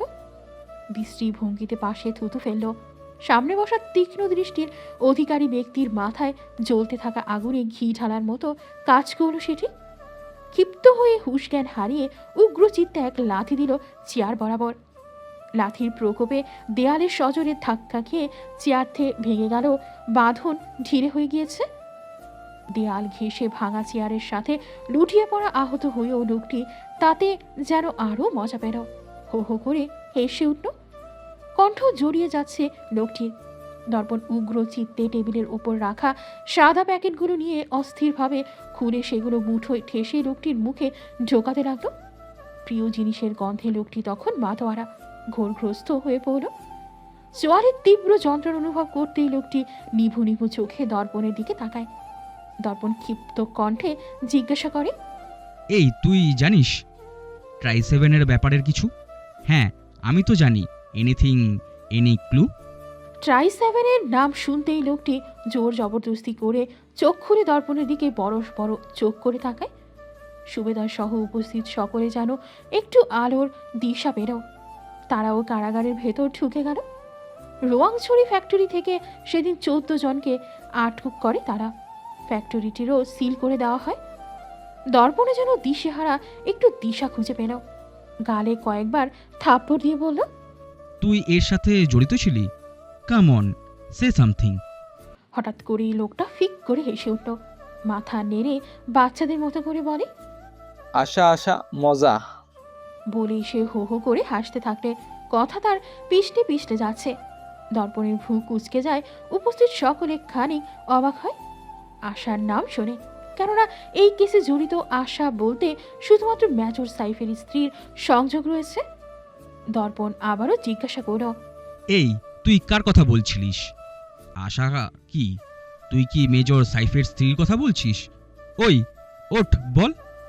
লোকটি তখন মাতাল হয়ে আবল তাবল বলছে। দর্পণ ফের ক্ষিপ্ত হয়ে গেল। সজোরে মাথাটা পিষিয়ে দিল পায়ের দ্বারা। লোকটি আর্তনাদ করল না, তখনও হাসছে আর বলছে আশা মজা। শ্বেত জল ভিজিয়ে তুলেছে খাকি পোশাকে আবৃত দেহটি। হনহনিয়ে বেরিয়ে এলো দর্পণ কারাগারের ওই কক্ষ থেকে। চোখ মুখ থেকে রাগ হিংস্রতা ঠিকরে বের হচ্ছে। পকেট থেকে লাইটার বের করে কাঙ্ক্ষিত নলাকার দণ্ডটির পশ্চাৎভাগ জ্বালিয়ে ওষ্ঠাধরের মাঝে চেপে অস্থির চিত্তে দুটো ফু দিয়ে নিজেকে শান্ত করার প্রয়াস চালায়। কারাগারের হলরুমে দুবার পায়চারির শেষে ফিল্টারটা ছুঁড়ে মারল। গনগনে গলায় বলল, ওটাকে রিহাবে পাঠানোর ব্যবস্থা করুন, এমার্জেন্সি ওয়ার্ডে রাখতে বলবেন। সোমবার বিকালে 4টার মাঝে আমি ওটাকে সচল মস্তিষ্কে আমার সামনে দেখতে চাই। Okay sir. আর মিস অদ্রিতা কোথায়? স্যার, উনি তো আজ আসেনি। আসেনি মানে? উনি কি কর্তৃপক্ষের কাছ থেকে ছুটি আবেদন করেছিল? No sir. How irresponsible! এখানে কি সার্কাস করতে বসেছি আমরা, যে যখন তখন চাইবে অনুপস্থিত থাকবে? এইরকম ধরনের কাণ্ড জ্ঞানহীন কাজ একেবারেই দেখলে তাকে এই গ্রুপ থেকে বাতিল করা হবে। তার সাথে যোগাযোগ করার ব্যবস্থা করুন। তার উপর যেই দায়িত্ব দেওয়া হয়েছিল সেটা অন্য কাউকে কমপ্লিট করবে। রুক্ষ স্বরে কথাগুলো বলে দর্পণ কারাগার ছাড়তে উদ্যত হলো। তখনই হলরুমের মেইন ফটক ছেড়ে অদ্রিতা ঢুকল। গালে সাদা ব্যান্ডেজ মুহূর্তেই আকর্ষণ কাটছে সকলে। দর্পণ সন্দিগ্ধ গলায় জিজ্ঞাসা করল, এটা নিশ্চয়ই আমার অ্যাপিল কোনো কাজের জন্য হয়নি। নির্মল দৃষ্টি ইতস্তত দৃষ্টিতে পরিণত হয়। অদ্রিতা নতমস্তকে বলল, no sir, it was just and accident for my mistake. দর্পণ প্রচুর বিরক্ত বোধ করল অদ্রিতার জবাবে। ইদানিং সে ভালো করেই লক্ষ্য করছে অদ্রিতার কাজের প্রতি অমনোযোগিতা, অনীহা। কণ্ঠে ফের রুক্ষতা এনে বলল, আপনার যদি কাজ করতে ইচ্ছে না হয় তবে আপনি এই গ্রুপ থেকে লিভ নিতে পারেন। আর যদি এই পেশায় থাকতে না চান তবে তো শুধু শুধু সময় নষ্ট না করে রিজাইন করে নিন, কারণ আপনার কাজের ধরনের সাথে আমার পদের পেশার সামঞ্জস্য খুবই কম। এই পেশায় থাকতে হলে মেয়ে ছেলে নরম শক্ত এই তফাৎ ভুলতে হবে। এতটুকু আঘাতের কারণে আমি আধবেলা ডিউটি গাফিলতি করেছেন, এটা কখনোই একজন সেনা সদস্যের বৈশিষ্ট্য হতে পারে না। আই হোপ আমি আপনাকে বোঝাতে পেরেছি। অদ্রিতা এক দৃষ্টিতে দেখে চলেছে কঠোর মানবটিকে। মানুষটা কি জানে বিগত দিনগুলো থেকে এই মুহূর্ত পর্যন্ত তার ওপর থেকে কি ঝড় বয়ে গিয়েছে? একটা প্রশ্বাস নিতে তার কি পরিমাণে কষ্ট হয়েছে। তবে এত রুষ্টতা তার জন্যই কেন? কই, সাইফ চৌধুরীর মেয়ের সাথে কথা বলার সময় তো মুখে সবসময় স্মিত হাসি লেগে থাকে, তবে তাকেই এত অবহেলা কেন? কখনো একবারের জন্য চোখ তুলেও দেখে না। সে পেশাগত দৃঢ় বিশ্বাসী সিনা চওড়া করে দাঁড়িয়ে গেল, গম্ভীর কণ্ঠে বলল, sorry sir, I will never repeat this mistake. এটা ভুল নয়, এটা দায়িত্ব জ্ঞানহীনতা। নিজের কর্মের প্রতি সম্মান করতে শিখুন। Yes sir. আপনাকে যেই কাজটা করতে দিয়েছিলাম করেছেন? ইয়েস স্যার, সেটা দেখার জন্যই এসেছি। থ্যাংক গড, কিছু তো হলো আপনার দ্বারা। এতটুকু কথা সূচ ফোটার মতো আঘাত হানল শক্ত দেহাবয়বের ভেতরে থাকা নরম ভালোবাসার প্রবণ মনটিতে। অদ্রিতা তাচ্ছিল্য করল নিজেকে, নিজের অনুভূতিকে। হাতের নথিপত্রটা খুলে কিছু কাগজ বের করতে করতে বলল, এই নম্বরটি বান্দরবন থেকে রেজিস্ট্রি করা হয়েছে, এতটুকু নিশ্চিত হওয়া গিয়েছে কল সেন্টার থেকে, এবং রেজিস্ট্রি করার পর থেকে এটি মাত্র একবার ব্যবহার করা হয়, সেটিও আপনার নম্বরে পাঠানো ওই মেসেজটি। আর বান্দরবনে মোট 8টি টেলিগ্রামে এই সিম অ্যাভেলেবেল, সেইখানেই 7টিতে আমরা খোঁজ নিতে পেরেছি, তবে সেইখান থেকে এই নাম্বার রেজিস্ট্রি করা হয়নি। কিন্তু বাকি একটা, সেটা বান্দরবন সদরের শপিং সেন্টার একটি দোকান, সেইখানে ইন্টার ডাটা স্টিক প্রকাশ করা নিষেধ। আপনি নিজের পরিচয় দিয়েছিলেন? ইয়েস স্যার, তাদের মধ্যে এই ধরনের কোনো ভীতি কাজ করতে দেখা যায়নি। ধারণা করা যায় এর পেছনে ক্ষমতাধর কেউ রয়েছে, নয়তো এতটা দুঃসাহস। দর্পণ বিভ্রান্ত হলো। তার থেকেও ক্ষমতাধর কেউ যদি তাকে সাহায্য করে থাকে তবে সে নিজে কেন এই কাজগুলো করছে না? সে নিজেই তো পারত তার ক্ষমতার ব্যবহার করে ওই হামলাটিকে রোধ করতে। তপ্তশ্বাস ফেলে সে কাঠের চেয়ারে বসে পড়ল। যেটুকু তথ্য পাচ্ছে সেটুকুর শেষেও বড়সড় এক প্রশ্নবোধক চিহ্ন জুড়ে থাকে। সে ঠিক কোন দিক থেকে এগোচ্ছে, সেটা কি আদৌ সঠিক পথ? স্যার, আমার মনে হয় কি আমাদের ঘাতককে দিয়ে জার্নি শুরু না করে মেজর সাইফকে দিয়ে পথযাত্রা শুরু করা উচিত। কেননা এই কেসের শুরুও সে করেছিল, অসমাপ্ত ঘোষণাটাও সেই করেছিল। এই সকল জট খুলতে হলে আমাদের তার সাহায্যের প্রয়োজন হবেই, কেননা এখানে ঘাতক ব্যতীত ও আরও অনেক জড়িত রয়েছে। তদন্তে মেজর সাইফের স্ত্রী আশা আহমেদ, যার মৃত্যুও মেজর সাইফের কেসটিতে অসমাপ্ত ঘোষণার ডেট খুব বেশি দূরত্ব নেই। সেখানে আশা আহমেদের নাম এই কেসের কোনো পাতাই নেই। হাতের ফাইল ঘাঁটতে ঘাঁটতে সুবেদার বলল, আশা আহমেদের মৃত্যু নিয়ে দর্পণ প্রথম থেকেই বিভ্রমে ছিল, কেননা তার জানা মতে আশা আহমেদের মৃত্যু স্বাভাবিক ছিল না। তবে এটা এখনই প্রকাশ করল না সে। প্রমাণ ব্যতীত উড়ো আসা ভাষা কোনো কথাই সে বিশ্বাসী নয়। সুবেদারের কথার প্রেক্ষিতে বলল, আপনি ঠিক বলেছেন সুবেদার, তবে ঠান্ডা লোহায় হাতুড়ি না পিটিয়ে গরম লোহায় পেটালে সেটা বেশি ফলপ্রসূ হবে। আপনি বুঝতে পারছেন তো আমি কি বলছি? দর্পণের সূক্ষ্ম দিক নির্দেশনা সুবেদার সহ দিলজার সহজেই বুঝে নিল। তারা মাথা নেড়ে বলল, স্যার, আগামীকাল সোমবার আপনার রেহাবে যাওয়ার কথা ছিল। গুড, তবে ওটা আমাদের জন্য এক খাজানা স্বরূপ। হয়তো আবার সেই কেসের গতিবিধি এখন বাড়বে, খেয়াল রাখবেন ফসকে না যায়। কারাগারের এক কিনারায় রক্তাক্ত দেহে পড়ে থাকা ব্যক্তির দিকে আঙুল তাক করে বলল দর্পণ। বাহারি আলোকসজ্জায় সজ্জিত আলিশান শপিং মলটি। নির্দিষ্ট দোকানটিতে ঢুকেই দর্পণ তার আইডি কার্ড দেখালো। সহকারী কর্মচারী সকলের কর্মরোধ হলো, কেননা ইতিমধ্যেই দোকানটিতে অস্ত্রধারী সেনা কর্মকর্তাদের দ্বারা পরিপূর্ণ হয়ে গিয়েছে। তন্মধ্যে একজন কর্মচারী এগিয়ে আসলে দর্পণ তীক্ষ্ণ গনগনে বুড়ি ছুড়ে দেয়। আপনাদের মালিকের সাথে দেখা করতে চাই, within 10 minutes. I want him here. Sorry sir, সে এখন সদর থেকে অনেকটা দূরে, 10 মিনিটের মাঝে পৌঁছানো অসম্ভব। আমাদের কার্যক্রমে বাধা হওয়া মানে সাসপেক্ট হিসাবে নাম লেখানো, আর আপনার সাসপেক্টের তালিকায় উঠলে বংশ নিরুদ্দেশ হয়ে যায় তার। তাতে যত শুদ্ধ পুরুষই হোক না কেন, সিদ্ধান্ত আপনাদের। আমরা চাইলে কথোপকথনের মাঝে এই সাক্ষাৎকারটি সীমাবদ্ধ রাখতে পারি। দর্পণের স্ট্রেট কাট কথার পরিপ্রেক্ষিতে সকলে চুপচাপ ফোন কানে তুলল। 15 মিনিটের মাঝে এক ষাটোর্ধ্ব এক বয়স্ক লোক হাজির হয়। দর্পণ হাতের কাগজটি মেলে তাকে সরাসরি বলে, I need every information about this number. আমাদের তথ্য অনুযায়ী এই নাম্বার এইখান থেকে রেজিস্ট্রেশন করা হয়।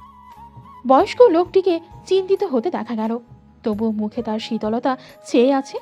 সে নরম কণ্ঠে এক দুর্বার কথা বলল, যা রীতিমতো দর্পণকে অবাক করে। সরি স্যার, এই বিষয়ে আমরা আপনাকে কোনোরকম সাহায্য করতে পারবো না। আপনার যা করার আপনি করতে পারেন। সত্যিই দর্পণ তার ক্ষমতার ব্যবহার করল, কিন্তু ফলাফল শূন্য।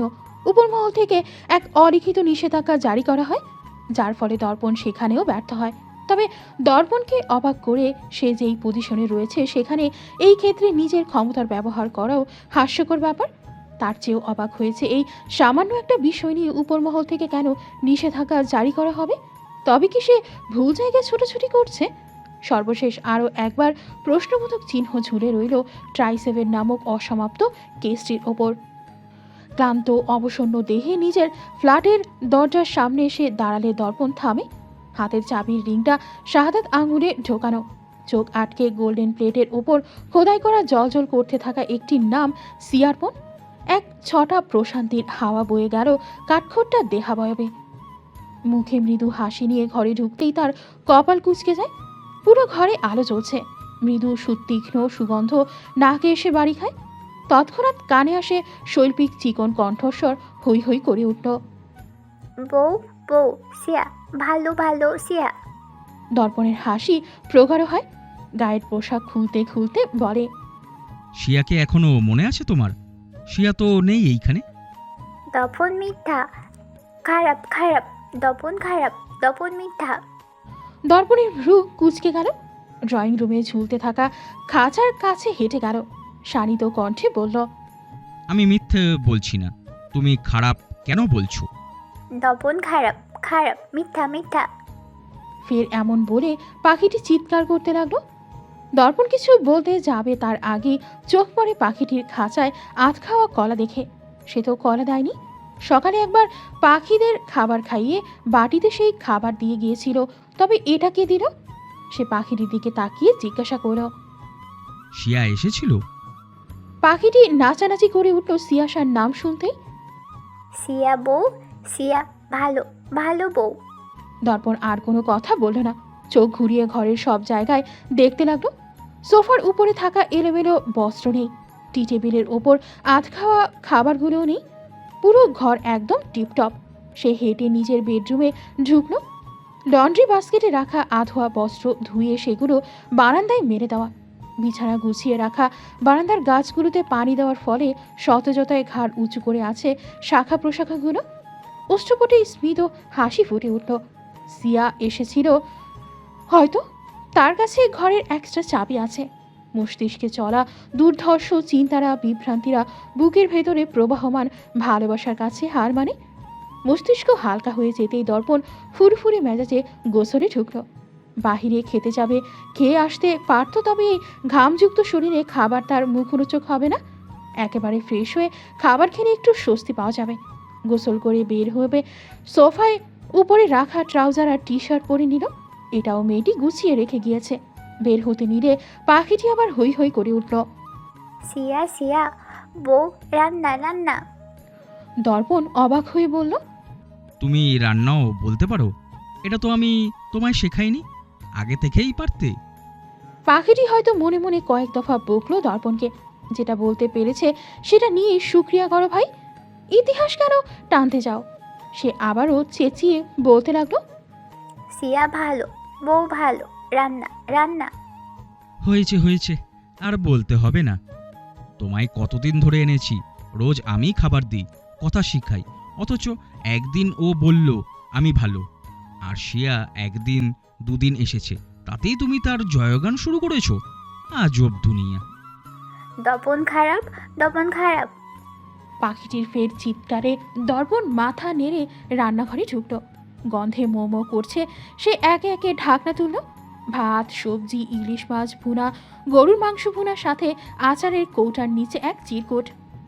মেজর ফ্রিজে লাল বক্সের রুটি বেলে টিস্যুর ভেতর রাখা হয়েছে, সকালে সেগুলো চুলোর উপর সেঁকে নেবেন। সাদা হলুদ মিশ্রণে বক্সটাতে সবজির ভাজি করা হয়েছে, ওভেনে গরম করে নেবেন। সাথে একটা ডিম পোচ করে নেবেন। আর আপনার ডিটক্স ওয়াটার পার্পেল ওয়াটার বটলে আছে। আর সাথে এই ডক্টরের সমস্ত জীবনে জমিয়ে রাখা ভালোবাসা খাবার টেবিলে রাখা ফালুদার ভেতরে আছে। ইতি আপনার সিয়া বউ। দর্পণ একবার দুবার পাঁচবার পড়ল চিরকুটটি, সাথে অভিব্যক্তহীন দৃষ্টির সামনে লোভনীয় খাবারগুলোর দিকে। একটা স্বল্প মশলায় দারুণ স্বাদের হেলদি খাবার। একলা একা ওই বিশাল ফ্ল্যাটটির বিশাল আকৃতির ডাইনিং টেবিলে ঠিক কতটা সময় নিয়ে ধীরে ধীরে দর্পণ খাবারগুলো খেলেও তার হিসাব করার মতো কেউ নেই। থাকলে হয়তো শো অফ করা যেত, তবে ভালোবাসার তো কোনো শো অফ হয় না, তাই হিসাব করার মতো কেউ ছিল না। দর্পণও ধীরে ধীরে প্রিয়শ্রীর হাতের সুস্বাদু খাবার আস্বাদনে মগ্ন রইল। এর আগেও সে খেয়েছে সিয়াসার হাতের খাবার, তবে এখনকার অনুভূতি একদম ভিন্ন, যার বর্ণনা দর্পণ এখন দিতে পারবে না, আর দিবেও না। কিছু অনুভূতি যত্ন করে আগলে রাখবে সঠিক সময় সঠিক মানুষের কাছে। ধরণীর এক প্রান্তে রাত্রি নেমেছে অনেকটা সময়। রাতের অন্ধকারে তখন ঝলমল করে উঠল সব কিছু কৃত্রিম আলোয়। ঘেমে জুবুথুবু শরীরে আশরাফ ব্যস্ত পায়ে নিজের ঘরে যাচ্ছে। প্রতিমধ্যে আরেকটি কামরায় উকি দিল। মোটা একখানা বই টেবিলের ওপর খুলে রেখে হাঁ করে তাকিয়ে আছে দেয়ালের দিকে মিনি। ধ্যান জ্ঞান এই দুনিয়ায় নেই। উগ্রচিত্তে দিল এক চাটি মাথায়। চেঁচিয়ে উঠল সদ্য ধ্যানে বিঘ্ন ঘটা মিনি। মাথায় হাত ডলতে ডলতে আশরাফের কুচকানো মুখের দিকে তাকালো, জিজ্ঞাসা করল, কি হয়েছে মামা, মারলেন কেন? তুই কোন দিকে তাকিয়ে বই পড়ছিলি? আশরাফের কথায় মিনি নিজের বইয়ের দিকে তাকালো। ব্যাটা নিউটন নিজের মাথার মগজ খুঁড়ে রেখে গিয়েছে বইয়ের পাতায়। একটা আপেল পড়া নিয়ে গোটা এক বিস্তৃত সাবজেক্ট তৈরি করে রেখে গিয়েছে। নাম দিয়েছে তার ফিজিক্স। এর থেকে ঘরের কাজ করা অনেক সহজ। দেয়ালের দিকে তাকিয়ে সেগুলোই স্মরণ করার চেষ্টা করছিল। ফিজিক্সের ল মুখস্থ করছিল সে। কিছুদিন বাদ তার বোর্ড এক্সাম, তাহলে সে কলেজে উঠে যাবে। মিনিকে নিজ ধ্যানে মগ্ন দেখে আশরাফ আরেকটা চাটি মেরে হাত থেকে দুটো ব্যাগ টেবিলের উপর রাখলো, বলল, কিচ্ছু বলবো না, তুই একবার পরীক্ষায় খারাপ কর, তারপর দেখিস। ব্যাগের জিনিসগুলো উল্টে পাল্টে দেখতে দেখতে বলল মিনি। এগুলো কি? তার কথা কানে গেল না আশরাফের, কেননা সে ইতিমধ্যে ঘর ত্যাগ করেছে। হাতে আরও অনেকগুলো ব্যাগ। মিনি ব্যাগ খুলতেই দেখতে পেল একটা লাল শাড়ি আর একটা লাল সাদা মিশ্রণের 3 পিস, যার মধ্যে ডাকঢোলের প্রিন্ট। আনন্দে খলবলিয়ে উঠল দেহমন। সে তো ভুলে গিয়েছিল আগামীকাল নববর্ষ। প্রতি বছর নববর্ষে তারা খুব আনন্দ করে। হাসি মুখে তাড়াতাড়ি বইয়ে মুখ গুষ্ট। যত তাড়াতাড়ি পড়া শেষ করতে পারবে তত তাড়াতাড়ি আনন্দে সামিল হতে পারবে। সিয়াসা এই দিনে সকলের জন্য নতুন পোশাক আনে। এগুলো তাই আজ সিয়াসা ব্যস্ত সময় কাটাচ্ছে, তার সময় হয়নি ড্রেসগুলো আনার, তাই আশরাফকে দিয়ে আনিয়েছে। যেহেতু নববর্ষের আগের দিন শপিং সেন্টারগুলো ললনাদের আমোদিত প্রফুল্ল মেজাজের সাথে সেজে উঠেছে এক অন্য রঙিন আমেজে, তাই তো ভিড় ঠেলে এগুলো আনতে আশরাফের কসরত করতে হয়েছে। তন্মধ্যে আশ্রমের বাচ্চাদের নববর্ষের পোশাক ড্রাইভারকে দিয়ে আনতে পাঠিয়েছে, তাই একটু স্বস্তি পাওয়া গেল। ঘরে ঢুকতেই ঘুটঘুটে অন্ধকার। ইদানিং এটাই নিত্যদিনের দৃশ্য। তার মধ্যে আরেকটি দৃশ্য দেখা যায় ঘরের শৌখিন গাছগুলোর ঝোপঝাড়ের আড়ালে কিংবা বারান্দায় ঝুলতে থাকা পিতলের দৃষ্টিনন্দনীয় শ্রুতিমধুর শব্দ সৃষ্টিকারী ঘণ্টার দিকে এক দৃষ্টিতে তাকিয়ে থাকা রমণী। সব বিরক্তির মাঝে এটা খানিক কম বিরক্ত করে আশরাফকে। কম বলতে ভালো লাগার পরিমাণটা বেশি হয়। আজও তার ব্যতিক্রম নয়। ওই যে বারান্দায় ঝুলতে থাকা ঘণ্টায় আঙুল চালিয়ে টুংটাং আওয়াজ সৃষ্টি করছে। ঘরের লাইট জ্বলতেই মৃন্ময়ী চকিতে ঘরের ভেতর দৃষ্টিপাত করে। আশরাফ ব্লেজার খুলছে আর কি যেন বিড়বিড় করছে। সে চুপচাপ মাথা নত করে ঘর থেকে বের হয়ে যাওয়ার জন্য পা বাড়ায়। বাহির থেকে এসেছে নিশ্চয় স্বস্তির নিঃশ্বাস নেওয়ার জন্য স্পেস চাই। লোকটা তো তাকে দেখলেই কেমন খ্যাঁচড়া খ্যাঁচড়ে করে। বিরক্ত হয় বোধ হয়। স্বামী কাজ থেকে ফিরলে তার সেবা করতে হয়, কোথায় কী প্রয়োজন তার খেয়াল রাখতে হয়। আজকালকার মেয়েদের থেকে এইটুকুন শিষ্টাচারও আশা করা যায় না। বিড়বিড় করে বলা কথাগুলো মৃন্ময়ীর কর্ণপাত হয়। তার শিষ্টাচারে প্রশ্ন ওঠা মানে তার বাবা মায়ের শিক্ষা নিয়ে প্রশ্ন ওঠা। বিবেকে বাঁধল। নিজেকে ভুল বুঝতে পেরে মৃন্ময়ী লজ্জিত হলো। পথ বদলে বেডের পাশে রাখা জগ থেকে এক গ্লাস পানি নিয়ে ধীর পায়ে আশরাফের সামনে দাঁড়ায়। নতমস্তকে গ্লাসটি এগিয়ে দিলে আশরাফের শিকারী চোখ দুটো দৃষ্টি গোচর হয়। পানি কেন দিচ্ছ? দুঃখিত। কিসের জন্য? তৎক্ষণাৎ জবাব দিতে পারল না মৃন্ময়ী। কিছুক্ষণ পর বলল, আপনার অনেক কষ্ট হয়ে গিয়েছে কাজ করতে, আমার উচিত ছিল আপনার খেয়াল রাখা, তাই দুঃখিত। আশরাফ ভ্রুকুটি এক হয়ে গেল। তীক্ষ্ণ কণ্ঠে বলল, সেটা আমি বলার পরে তোমার মনে হলো? দুঃখিত। তোমার এই বারবার ওভার ভদ্রতা দেখিয়ে দুঃখিত বলা দিয়ে আমি কি করব? যা অভদ্রতা দেখানোর তা তো আগেই দেখিয়ে দিয়েছ। মৃন্ময়ী চুপচাপ নতমস্তকে গলাধকরণ করছে আশরাফের কথা। লজ্জিত চোখ তুলে আশরাফের দিকে তাকিয়ে জিজ্ঞাসা করল, কি করতে হবে বলুন, আমি করে দিচ্ছি। খাবার টেবিলে খাবার দেবো এখন? খিদে পেয়েছে নিশ্চয়ই? না, খিদে পায়নি। শার্টটা খুলো। আশরাফ শটান হয়ে দাঁড়িয়ে বলল। নেহাতি বিলাসিতা, তবুও মৃন্ময়ীর চিন্তার বিষয় এটি নয়। এই মুহূর্তে বাবা মায়ের দেয়া শিক্ষার উপরে প্রশ্ন উঠতে দেওয়া যাবে না, এটাই মূল লক্ষ্য। মৃন্ময়ী তৎক্ষণাৎ শার্ট খুলতে উদ্যত হলো। ইন খুলতেই সে চিন্তিত হলো, কেননা হুলো বিড়ালের কাছে নেংটি ইঁদুর ছানার উচ্চতা সংশয় সৃষ্টি করছে। অসহায় বোধ করল না মৃন্ময়ী। অল্প একটু দূরত্বে যে চঞ্চল পায়ে বিছানায় উঠে গেল আশরাফের থেকেও এক হাত লম্বা হয়ে গিয়েছে এখন সে। হাসি মুখে আশরাফকে হাত নেড়ে কাছে ডাকলো, এখানে আসুন, আমি খুলে দিচ্ছি। বোকাশোকা ট্যাগ পাওয়া মেয়েটির এত বুদ্ধি তেরা আশরাফের সহ্য হলো না। তেরা কণ্ঠে বলল, পারবো না। তাহলে আমি শার্ট খুলবো কি করে? আপনি তো অনেক লম্বা আমার থেকে। এখানে এসো। মৃন্ময়ী ভ্রু কুঁচকে আশরাফের কাছে এগিয়ে গেল। শাড়ির আড়ালে নগ্ন কোমরে রুক্ষ হাত ছুঁয়ে গেল। প্রতিক্রিয়া দেখানোর সুযোগ না দিয়ে সরু কোমর আঁকড়ে উচ্চতায় নিজের সমান করে ফেলল মেয়েটিকে। লোকটা সবসময় চিপকে থাকে। নিজের অস্থিরতা অকপটে হজম করে নিল মৃন্ময়ী। দেখা যাবে সেখানেও লোকটি নিজের অপমান খুঁজে নিয়েছে। শাস্তির বদলে দিবে অসহনীয় অনুভূতির জোগান। কম্পিত হাতটাই খুলতে লাগলো। নিগুড় দৃষ্টি যে তাকে খুঁটে খুঁটে দেখছে, সেই আভাস তখন ভেসে বেড়াচ্ছে প্রতিটি সাড়া প্রদানকারী স্নায়ুতে। উষ্ণ নিঃশ্বাস মুখে আশ্রে পড়ল। শীতল কণ্ঠে জিজ্ঞাসা করল, এখনো আমায় অপমান করো? না। বুড়ো বলো? না। আমায় অবজ্ঞা করো? না। আমায় ভয় পাও? না। আমার স্পর্শে অস্বস্তি হয়? না। আমায় ভালো লাগে? অনর্গল জবাব দিতে থাকায় সেই ফ্লো থেমে যায় মৃন্ময়ীর মধ্যে। এবারও তাল মিলিয়ে বলে, না। কি বললে? হঠাৎ আশরাফের রাগী কণ্ঠে মৃন্ময়ী সচকিত হয়। ঘন ঘন নেতিবাচক মাথা নেড়ে বলল, ভুল বলেছি, ভুল বলেছি। ভালো লাগে? মৃন্ময়ী মাথা নাড়ে। তার ভালো লাগে, এছাড়া আর তার কাছে কোনো উপায় নেই। নয়তো এই মুহূর্তে এই হুলো বিড়াল তাকে চিবিয়ে খাবে। প্রমাণ করো। মৃন্ময়ী ভরকে যায়। এটা আবার কিভাবে প্রমাণ করবে? কিভাবে? শার্টের অর্ধেক বোতাম তখন খোলা হয়ে গিয়েছে। বাকিগুলো নিজস্ব উচ্চতায় মৃন্ময়ী খুলতে পারবে কিভাবে? প্রশ্নের জবাব আসলো না। চোখে চোখ পড়তেই পুরো ওষ্ঠদয় ছুঁয়ে গেল সরু সুচারু নাক। ভ্রু যুগলের মাঝ বরাবর জায়গাটুকু রুগ্ন, গাল দুটো থুতনি সহ সর্বশেষ এবং সর্বোৎকৃষ্ট নরম জায়গাটুকু। কাঁধে রাখা হাত দুটো সবেগে আঁকড়ে ধরল সুতোর বুননে তৈরি কাপড়। বদন তীর তীর করে কাঁপছে মৃন্ময়ীর। সব আবেগকে বুড়ো আঙুল দেখিয়ে আশরাফ হুট করে ছেড়ে দিল মেয়েরই দেহটিকে। তিরিক্ষি কণ্ঠে বলল, লায়ারে দোরসানা, বারবার নিজের করা আচরণে আমায় বুঝিয়ে দাও আমার স্পর্শে তোমার অস্বস্তি হয়।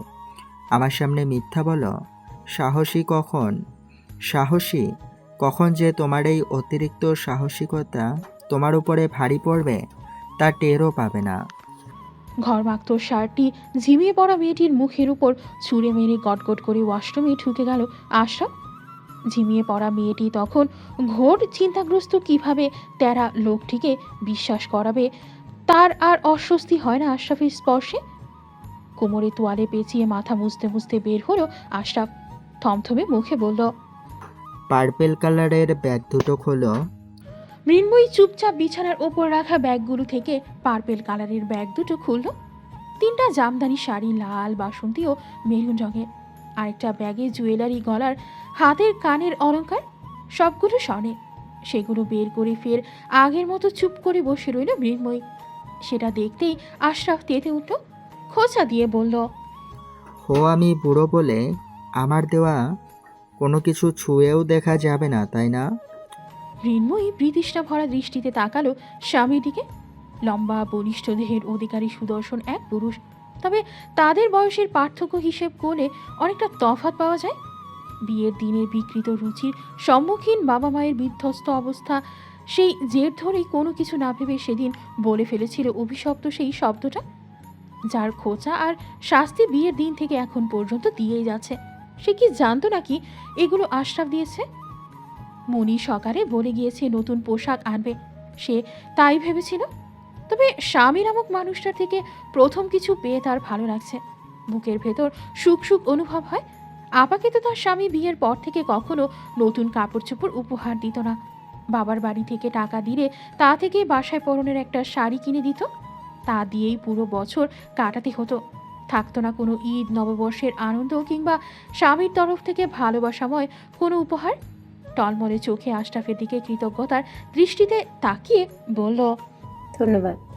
উদাম গায়ে কোমরে হাত দিয়ে দাঁড়িয়ে থাকা আশরাফ তেরা কণ্ঠে বলল, তোমার ধন্যবাদ তোমার কাছে রাখো। ওগুলো এখন পড়বে না, পড়লে সেটা আমার অপমান।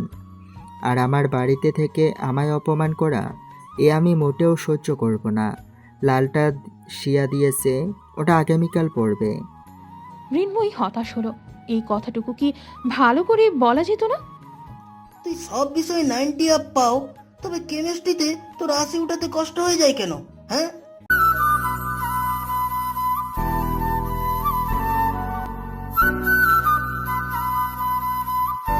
আপনাদের একটা লাইক, একটা শেয়ার আর একটা সাবস্ক্রাইব আমাদের জন্য উৎসাহ। আপনাদের জন্য আরো ভালো কন্টেন্টের প্রতিশ্রুতি। আপনার ছোট্ট ক্লিকে আমাদের পথ চলা বড় হয়। আপনাদের পাশে পেলে আমরা পারবো আরো অনেক কিছু। তাই দেরি না করে এখনই এক্সট্রিমার্স লাভ স্টোরি চ্যানেলটি লাইক দিন, শেয়ার করুন প্রিয়জনের সাথে আর সাবস্ক্রাইব করে থাকুন আমাদের সাথে।